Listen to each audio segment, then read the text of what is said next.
So, huh? Corona. Last minute, right? Yeah.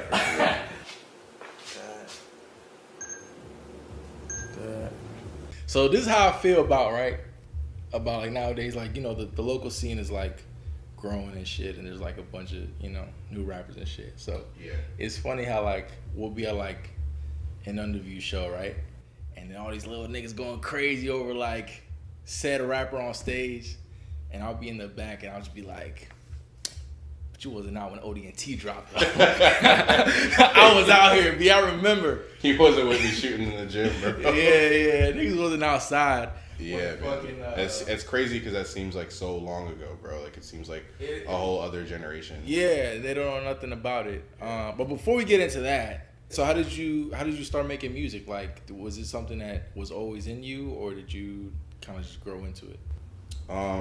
I mean, starting out, I wouldn't say it was always in me. I was like intrigued by it. I'm definitely the first person in my family to like really get into music. I don't have anybody. I mean, my uncle like wrote some stuff when he was younger, but before that, really nobody was into making music like that. Right. You know, every family loves music. You know, parties, people play music and stuff like that. But it was really just me being intrigued by hearing Jay-Z for the first time. You know, just listening to him and like breaking down what he's doing and learning how to formulate verses, how to formulate raps and bars and all that. So fast forward, you moved to Southwest Florida, and is that when you finally decided to take it seriously, or it wasn't until later? Yeah, no, for sure. When I moving to Florida was actually the spark of everything. I met Mouth like the day I moved here. Mm-hmm. So he was already like a rap nerd. Like that was like I could say that's the first person I met that was like all about music at all times. You know what I'm saying? So hanging out with him like every day, I would spend like a week at his house. We'd just make music all day, every day. You know, 6-7 songs a night. And so like around what year was this? 03. And what was like the music scene back then? Here? Yeah. Non-existent. Completely. Yeah, I mean, I think this was like pre-Plies and like Franklini and all that, but like probably. Yeah, but that was the first surge of a music scene that I remember, you know, and I could have just been ignorant to it because I wasn't from here. Yeah. But you know, I'm guessing there's always people that made music, but there was no like platform. Yeah, Twitter and Instagram and all that wasn't a thing. Yeah, so it's hard to connect and stuff like that. Yeah. But when I moved down here, like the Youngbloods was big. You know what I mean? Like that was like people were just listening to Southern music was taking over mainstream, so people were just listening to that. You know? Yeah, which was crazy for me. So then, when did like Payup form? That was probably at the end of like 06. 07 maybe. That was like Mouth's idea. Like he had this idea he wanted to do. We were actually in a part of a different crew at the time, but we just weren't on the same wavelength as them. So, you know, I learned a lot from that whole situation. But we were just like, yo, we need to do our own thing. Yeah. It was just me and him at first, and then we made like a couple mixtapes, just the two of us, and then it eventually just turned into more. We added people, you know. Yeah. So the crew that I remember was pretty much you, Jay, Els looks like fucking Wonder, by the way. I always wanted to say that. I told Wonder that the other day. Yeah, for real. So you, Jay, Els, Sherelle, Lemieux, Paris. Am I missing somebody? No, I mean Elephant Ink was like a part of our umbrella. Yeah. But music-wise, yeah, that's everybody. Wasn't AD part of it too? Or? Yeah, I mean AD was just like fam. He was just family. Yeah. And for a while, like, he was just kind of helping out with making moves, and he was like our Georgia connect too for a little bit. Right. I mean, much more than that, but he was like how we got plugged in with some people from Savannah. He went to school over there. Yeah. But yeah, musically, that's everybody. It was Sherelle, me, Els, Mouth, and then the Silence Killers. Right. Silence Killers. Paris, yeah. Yeah. So when I first heard of you was, I think DJ Quest had a fucking website. 239hiphop.com. I think that's what it's called. And like on the front page, it was I think it was Illin, bro. Jesus. I think it was Illin. So that song keeps coming back to haunt me. Yeah, but it's not a whack song though. No, it's I barred up. Yeah. I'd say that if nothing else. Yeah. So that's when I first heard of you, right? But I didn't know who you were. I was just like, okay, another rapper. Then I linked up with Sherelle through mutual friends in the city. And then she would tell me about you guys. And then What was that project? Was this when she was a part of Payup? Yeah. Okay. She had just dropped Off Safety. Oh damn! Yeah, that's early. Yeah. You know, it's funny. That's kind of how her and I met. I recorded that like whole project at my crib. But yeah, she just like hit me and was like, "Yo, I got a couple songs I want to record," and I was like, "Yeah, I'm down." Was she already part of Payup at this time, or you had just? No. We like that was like the first time I'd say the first time we hung out. Oh, she recorded like that whole project at my house like in one night. It was nuts. Yeah, I thought she was superhuman at the time too. Like she came through and was just like, "Yeah, I got another one." And she just like had all these beats and she just like killed it, bro. But that was like kind of the inception of adding her to Payup too. Yeah. Like that was around that time, and that all happened real fast too. It wasn't even like a long discussion. We just knew. Like what was that project you had dropped? School's Out, right? Summer School. Close. Summer School. Yeah. So then she showed me that shit. I heard it, and it wasn't like my style, but I knew you could rap your ass off, and and you had like nice flow and shit. So I think we would all link up at her birthday. That's when. Yeah. She had like a few birthdays because I'd say at first I was like. Our common ground was like her and her group of friends and stuff like that. Yeah. And at that time we were like starting to do music as Payup. That's like right around when Stampede came out. Right. I was like working on ODNT. Yo. Yeah. That's what I want to talk about right there. Fucking the Stampede show. Yeah, the bro. Stampede I show. still talk to niggas about that show, bro. Like rappers hit me and they're like, "Yo, what was like the climax moment of like back in the day?" I'm like, "Yo, Stampede show, bro." Like, I'm serious, like, and I'm not just saying. Yeah, I couldn't even sleep that night, bro. Like afterwards, it was crazy. The thing about that show too is like we put so much work into that. We thought about that show for a while. We had like everything mapped out. Like even like we did some shirts with Elephant Ink at the time. We had this big like display outside. And we built that shit. You know what I mean? Like, because what was the display? I don't remember the display. Like, if outside we had like the shirts, we had the TV and shit, and it had like all the pictures from the lookbook or whatever. But the crazy thing is, we knew we didn't want to do it at any type of establishment that would like pigeonhole us and tell us how to do things or how many people could be there. Or, you know, don't be jumping around, don't be whatever. Yo, what was that venue, bro? It was what the fuck was it? It was a warehouse. It was like I think it was a reading center, but the people that owned it were just a very like hippie vibe. They were just like, yeah, bro, do whatever you want. Don't get too crazy, but so yeah, we just like rented it out and they just I don't even think they were there. They just let us do whatever we wanted. They didn't that shit was fucking crazy, man. That's like how many people do you think were there? Bro, honestly, that shit is a blur. It was a couple hundred people, probably 250, 300 people. I think so. Two at least. Yeah, for sure. But the crazy thing is, too, leading up to that, we had like this whole rollout, right? And me and Els did this song called Up North, I remember that. We dropped it 2 days before that show, and we talked about it, like, yo, you want to perform it? He's like, I don't know, like it's brand new, whatever. I was like, fuck it, let's just do it. We did it, and people were yelling. Is that the one where the video was like VHS? Yeah, Okay, but people were like screaming the words back at us. Like it had only been out for 2 days. Like that was like a moment for me personally. I don't know about anybody else. That shit was fire. Yo, real quick about since you brought up Els would perform. What's that fucking name of that fucking song, bro? One hand on that pistol. Yeah. What's the name of that song? Smoke. Smoke. Yeah. Dog, this nigga will perform Smoke then. And it didn't drop until like 4 years later, damn near. Yeah, that shit would annoy the fuck out of me. I was probably the biggest culprit of holding on to my music, but we all did that. Because the thing is, like, we'd make these songs, right? And we knew, like, this song doesn't have to come out right now to be fire. It's time. It's still fire. Yeah. That's what we built our whole thing on. Like, we made music that could be held on to until we felt like it was perfect. So if somebody... There's times even like in writing sessions, like we'd be around and like I'd rap a verse to somebody rap a verse to me. I'm like, yeah, that was cool, but this line is like very right now. Take it out, change it to something that will be relevant in 5 years or whatever. Yeah. That was a big thing for us for sure. It matters right now, but in 2 weeks after Fabulous says it, like it'll be corny. So. Yeah. But nah, back to the show. I still want to touch on the show, man. Yeah. Who was? I feel like everybody was there, bro. I feel like people that are doing shit now probably was there. I think King Rock was there, maybe. I know Joe was there for sure. Yeah, Joe used to pull up to all of our shows. Yeah. I don't know. I don't think I knew King Rock back then. Like, I mean, I knew of him, but we weren't like, as aware. Was Malik, I think Malik was in Yeah, Malik was front row, bro. Yeah. But there's still pictures of Malik wilding out. You still got photos from that shit? I still do. I have all like the film photos. Yeah, I'll hit you with it for sure. Fun. There's actually a Tumblr with all those pictures on it that we used to promote all the time. The fuck Payup Tumblr. Yeah. I'll link you to it. It has all those photos.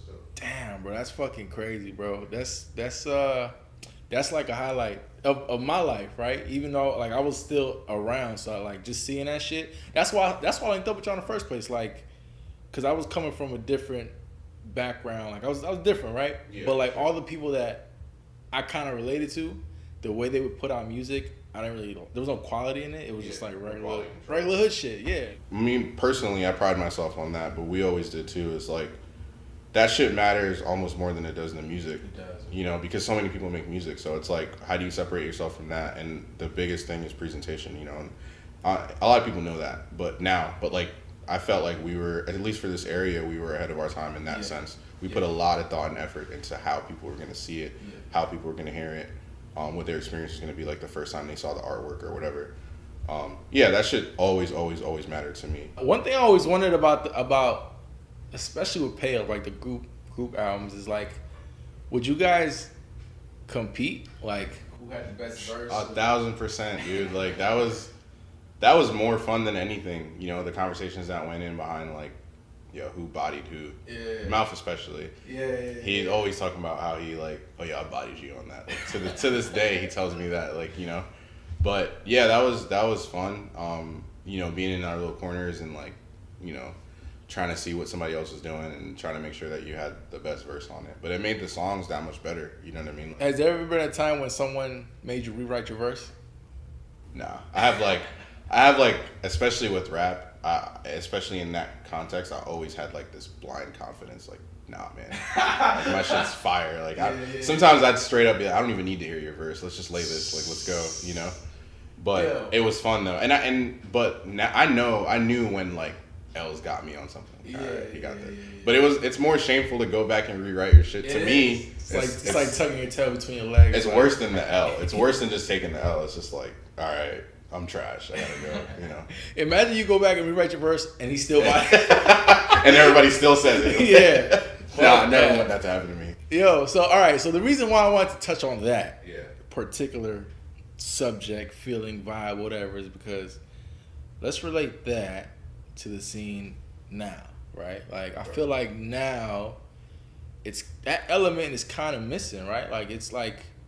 And I'm not talking about beef at all. I don't want to perpetuate anything, but I mean that competition of like, nah, like you know what I'm saying? Like, yeah, but I think that's because things have changed. You know, like I think people are more concerned with making.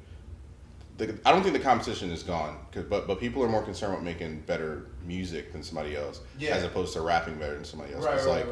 And I think that it's just a different type of competition. People are more concerned with like this body of work is the best body of work in the area. Brandon.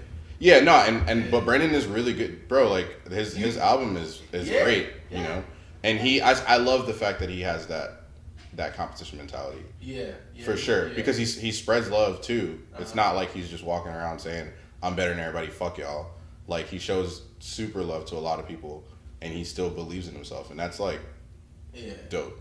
Man, so after the Stampede show, was there a project that dropped after the Stampede EP? Was there another project? Nah, that. Because I feel like the culmination was ODNT, right? Yeah, after Stampede, ODNT was the next thing that we did as a collective. All right, so to me, right, ODNT is like, it's kind of like a time capsule for me, right? Like every time I hear the words or I see the cover, it takes me back to that time, right? That time, because I feel like we all were in that era, in that whole time frame. We all were working together. We were all talking regularly. We'd see each other, and we'd all be working.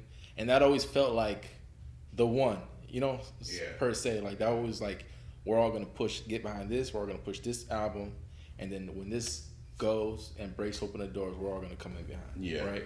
I think that was like the unspoken plan. How do you feel about ODNT now? You know, years later. I like the project. If we're talking about on a music level, I think it's a good body of work. I know like what went into it. We spent too much time on it though, that's for sure. Yeah. We spent a lot of time on it. And that was just me like wanting to make the best body of work I could at the time, especially for how much I had talked about it. You know what I'm saying? Like I felt like creatively I'd back myself in a corner where I couldn't just put out, not that I would ever want to, but I couldn't just put out something that wasn't at the level that I felt like it needed to be. Yeah, that's something I always I don't know, you probably don't remember this, man. I remember we were in Miami. I think we were at Sherelle's house. I think I forgot what song you dropped, bro. Population Uno, I think. Okay. Which was after ODNT. Yeah. Right? And then I think this is when 40 Ounce Van was tweeting about it. Yeah. And I remember me and you had a conversation. We were all there actually, and then you were like, man, I feel like I can't just drop anything right now. I feel like, all right, bro. Remember that conversation? Yeah, I do actually. Yeah. Yeah, and that always kind of sat with me about you. And even that, like something I apply now. Like when there's like certain people paying attention, you got to kind of step up. Do you feel like that can kind of be like a downfall in a way also? Yeah, I think it puts an unnecessary level of pressure. You put an unnecessary level of pressure on yourself when you do that. And I did that at the time to myself too. I didn't drop anything after that song for like a year. For what, Population Uno? Yeah. Yeah. There's like a year gap between them because I was like, it has to be more fire than that song. It has to do as well as that song. But I felt like, yeah, it might have been a year, but I felt like you didn't go away though. Like you're still doing shows, right? I was doing shows. Yeah, I did some shows after. I wasn't like, I didn't just stop, but I didn't put anything out. But also I felt like I had a whole album that I didn't really get to where I wanted it to get to, and then I had that song, and that was also right after the Quit Your Job EP too. Okay. Because that came out in 2015. So I had all that music that came out within the last 2 years. So I'm like, I don't really need to like mess that up and put out shit that doesn't really matter right now. Right. Because I had a shit ton of music that still has never seen the light of day from that era. Yeah. You know, so.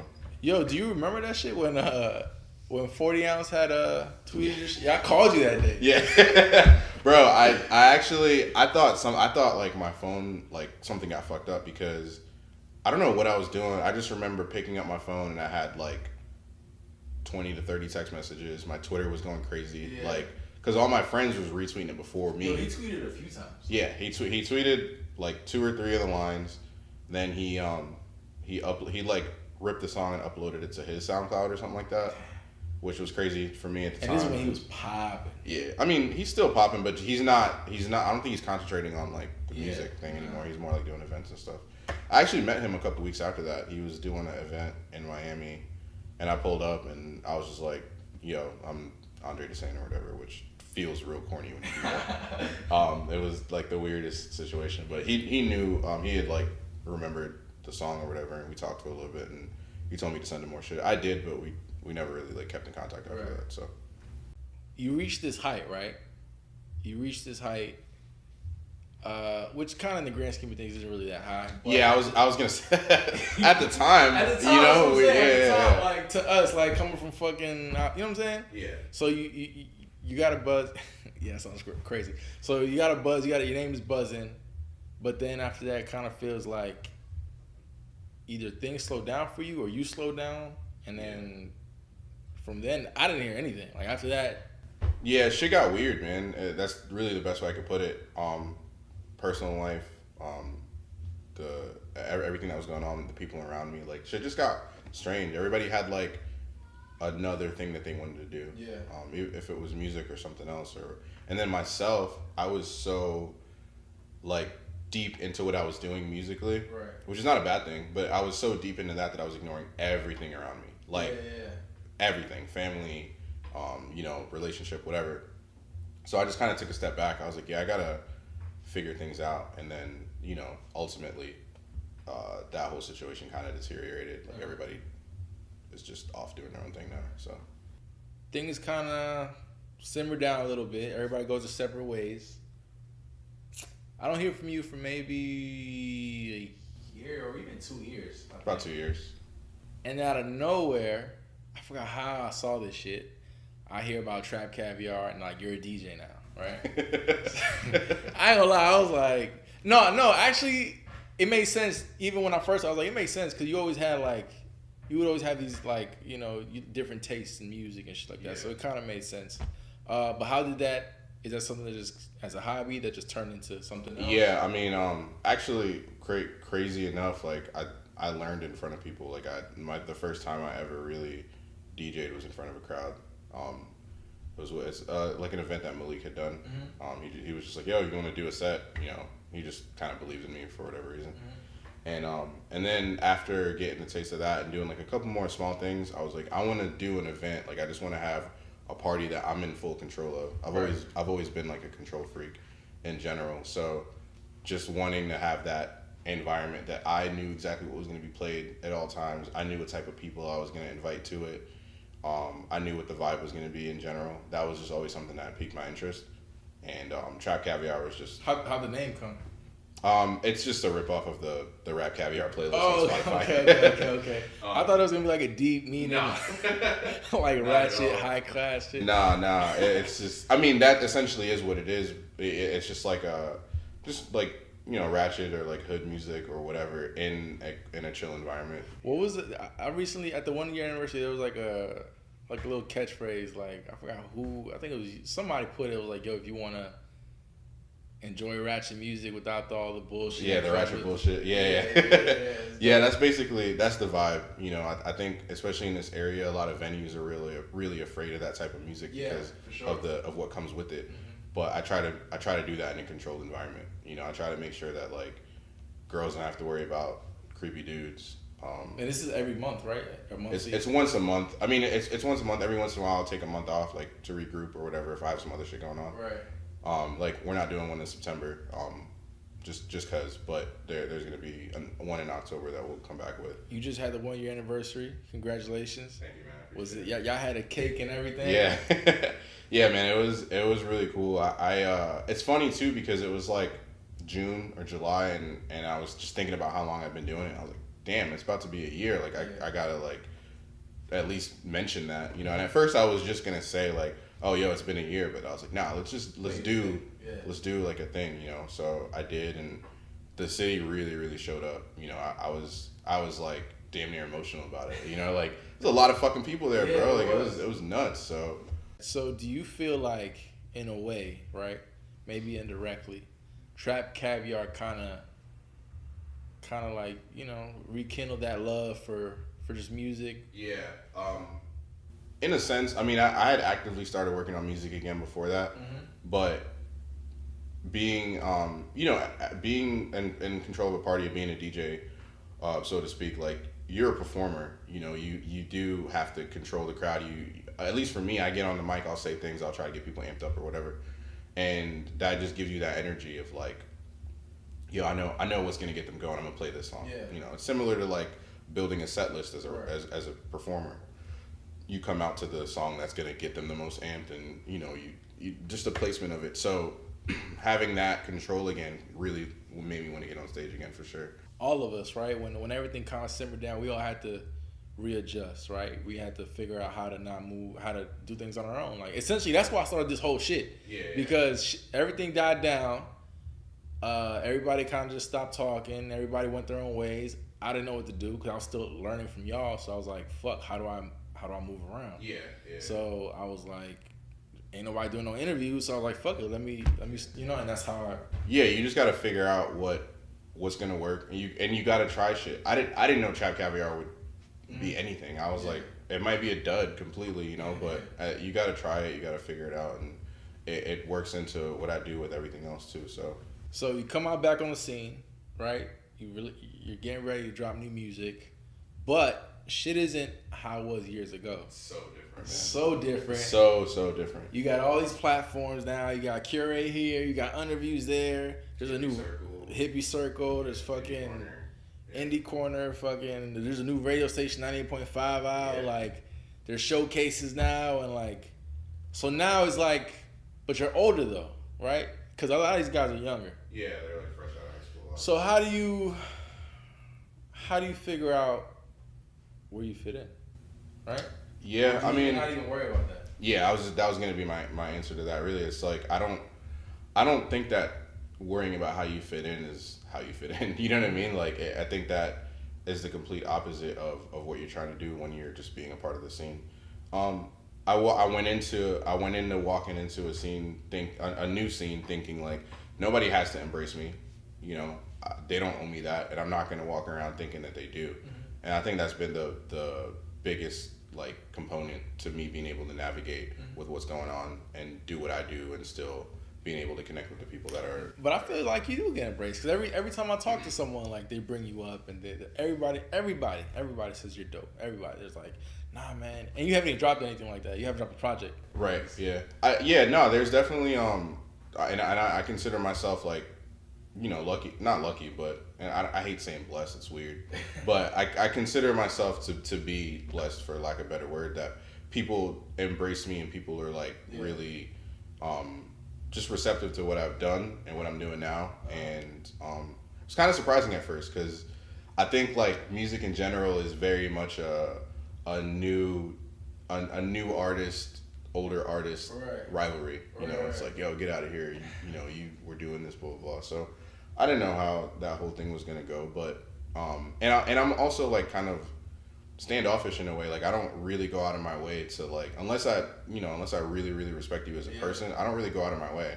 I can appreciate your music from a distance. Yeah. So I didn't really know how that was gonna go, but it's turned out fine. But you've been better though. You've been getting better at it. Yeah. Yeah, I'll be seeing you with the little fire emoji comments on IG on people's shit. But I have to really think it's fire though. Like I'm not jumping out the window to make friends. Like if I think your music is good, and especially if I respect you as an artist and as a person that you carry yourself, like that's when I'll talk to people. And of course, like I interact with people a little bit more because that's something I probably did a little bit too much in the past. I was like, I wanted to be away from everything. Mm-hmm. People would compliment me and I wouldn't even say anything.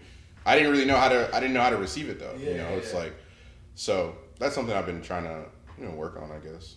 So yeah, and it's worked out for the best for the most part.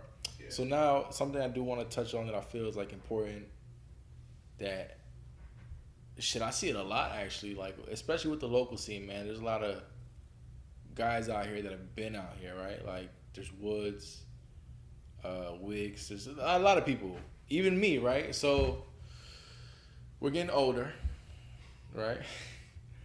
We're getting older. We still have this passion. We still want to create. But as we know, music is a young man's game.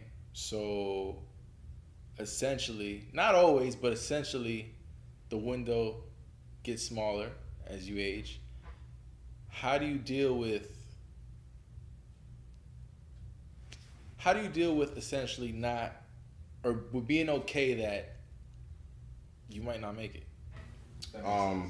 Yeah, I get it. I don't know, man. I think it depends on the day that you ask me. You know, as an artist, you fluctuate between thinking you're the greatest shit in the world and thinking that, why do you even do this shit anymore? You know what I'm saying? Like, if I think that's just the natural highs and lows of a creative person. So there's some days where I don't think about that shit at all. If sometimes I'm in the middle of making a song, I'm like, how am I not, you know, selling out arenas? You know what I'm saying? Yeah. But there's some days where you really do feel like, man, I don't even know, like that.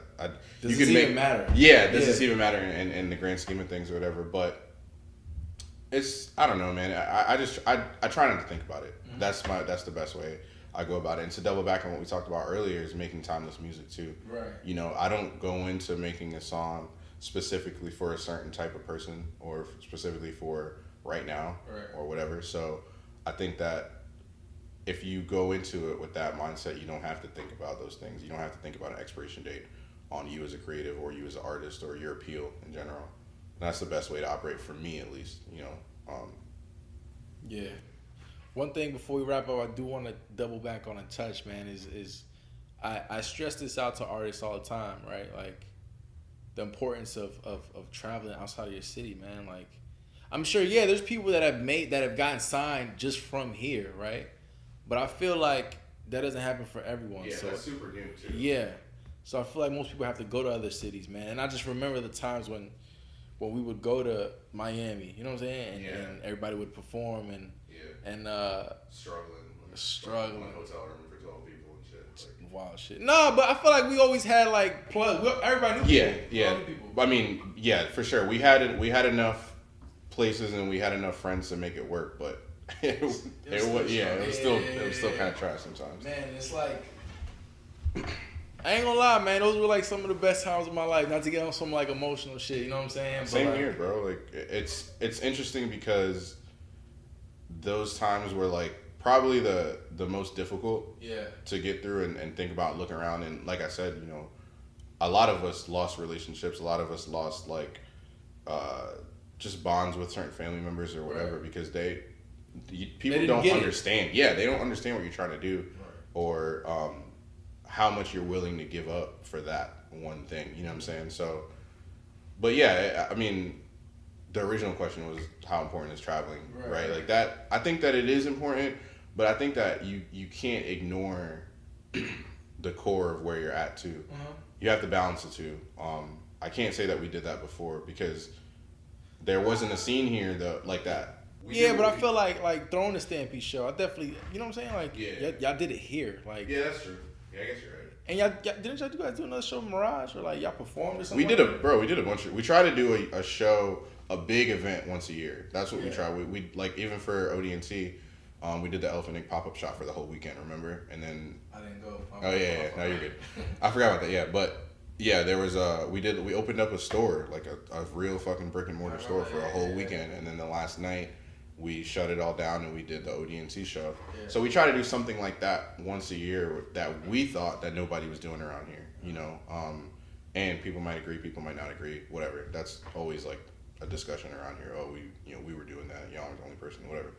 But yeah, nobody was doing it at the time. Yeah. So that was like a big thing for us. But at the same time, we knew that wasn't the end all be all, right? You couldn't do a Stampede show and then go home and be like, all right, we're popping. Yeah. You know, that wasn't it for us, and we never thought that way. A lot of times, as crazy as those shows were, and as much planning as we put into it, the next day we were already thinking about what we're going to be doing in Tampa or Miami or whatever, Georgia. So, yeah, it's really, really important. But then there's artists like Dom Kennedy, right? Right. Like, Dom Kennedy always talked about how he never had to leave Leimert Park. Yeah. And I always respected that because, like, I never even heard of Leimert Park before I heard of Dom Kennedy. Right. So the fact that he stayed there and did what he did is pretty crazy. Yeah. I mean, there's ways. Yeah. The internet helps. For sure, bro. For sure. All right, man. Thank you for coming. Yeah. It's been a long time. Great conversation. Thank you, man. All right, man. We out.